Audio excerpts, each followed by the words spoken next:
Selamat pagi semuanya, selamat beraktivitas dan ya lu bisa mulai hari lu dengan ya dengerin video ini.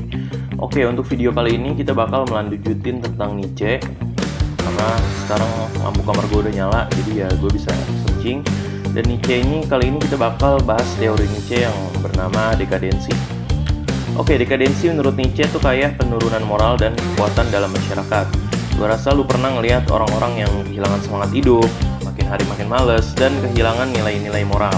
Nah, itu tuh yang disebut dengan dekadensi menurut Nietzsche.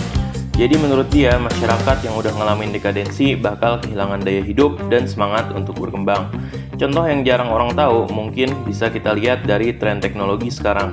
Gue gak bermaksud ngejudge, tapi bayangin aja gimana teknologi sekarang bikin lu makin nyaman, tapi juga mungkin bikin lu jadi kurang berguna.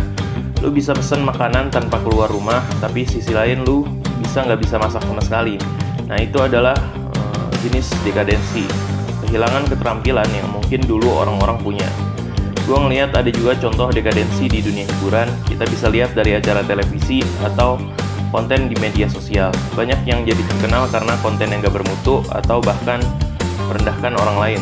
Gue gak mau jadi tukang kritik, tapi ini cuma contoh aja. Kadang-kadang nilai moral kayak hormat-menghormati itu jadi kurang dihargai, dan masyarakat jadi terbiasa sama hal-hal yang gak sehat buat kehidupan bersama. Nietzsche juga ngebahas tentang kekuatan individu dalam menghadapi dekadensi. Nietzsche bilang, lo harus bisa ngelawan arus, punya kekuatan untuk keikutan ke arah yang gak benar. Gue rasa contoh yang jarang disadari orang adalah ketika seorang punya keberanian buat nolak godaan yang gak sehat, misalnya dalam hal konsumsi barang-barang yang gak berguna atau melebihi batas. Selain itu, gue juga ngebayangin bagaimana pendidikan bisa ngalamin dekadensi. Kita bisa lihat dari kurangnya minat anak-anak terhadap ilmu pengetahuan. Makin banyak yang gak suka baca buku atau bahkan kurangnya rasa ingin tahu. Itu bisa jadi tanda dekadensi dalam pendidikan menurut pandangannya Nietzsche. Gue gak mau jadi sosok yang negatif, tapi ngelihat realitas sekitar, contoh-contoh kayak gini sering kita temuin.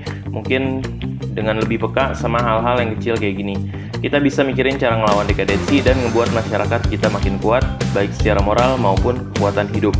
Intinya, kita bisa belajar dari pandangan Nietzsche buat jadi lebih baik dalam mengatasi tantangan zaman.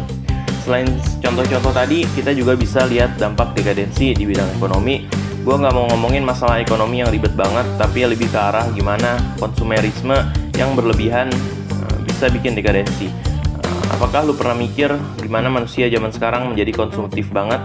Barang-barang baru keluar langsung pada ngiler buat punya. Nah, menurut Nietzsche ini juga tanda-tanda dekadensi, karena nilai-nilai kehidupan yang sebenarnya penting jadi tergeser sama konsumerisme yang berlebihan.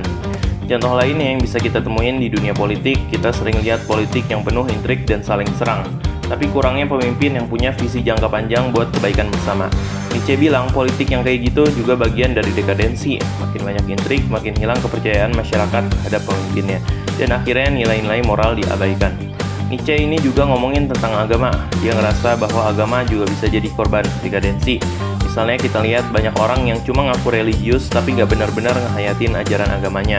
Lebih banyak bicara tanpa tindakan yang sesuai dengan ajaran agamanya. Itu bisa jadi tanda dekadensi dalam nilai-nilai spiritual menurut Nietzsche. Nah, yang menarik dari pandangan Nietzsche ini adalah solusinya. Dia nggak cuma nyinyirin aja atau nyinggung-nyinggung doang, tapi dia juga bahas cara ngeluarin diri dari dekadensi. Salah satunya adalah dengan menciptakan kehendak untuk berkuasa atau will to power. Ini bukan berarti kita harus jadi tiran atau diktator, tapi lebih ke arah gimana kita bisa ngeluarin potensi terbaik kita dan nggak terjebak dalam arus dekadensi. Gue rasa dari contoh-contoh yang gue kasih, kita bisa belajar buat ngelihat dunia sekitar dengan mata yang lebih kritis. Bukan cuma nerima aja tanpa mikir, tapi juga bertanya-tanya ini beneran baik buat kita semua atau cuma sebagian kecil orang. Kita juga bisa ngerasain dampak dekadensi di kehidupan sehari-hari kita, dan coba cari cara buat ngelawan atau minimal ngurangin dampaknya. Jadi intinya sih, Nietzsche ini nggak cuma bicara filosofi yang ribet aja, tapi juga tentang kehidupan sehari-hari yang bisa kita rasain. Apakah lu setuju? Ya, gua rasa pandangan Nietzsche tentang dekadensi bisa jadi semacam panggilan buat kita semua buat lebih sadar sama lingkungan sekitar dan cara kita ngehadapin hidup. Yang penting jangan sampai kita terjebak dalam arus dekadensi tanpa kita sadari. Tetap bertanya, tetap refleksi, tetap semangat untuk belajar. Dan itu aja video dari gua tentang dekadensi Nietzsche. Sampai bertemu di video berikutnya, jaga kesehatan dan tetap semangat belajar.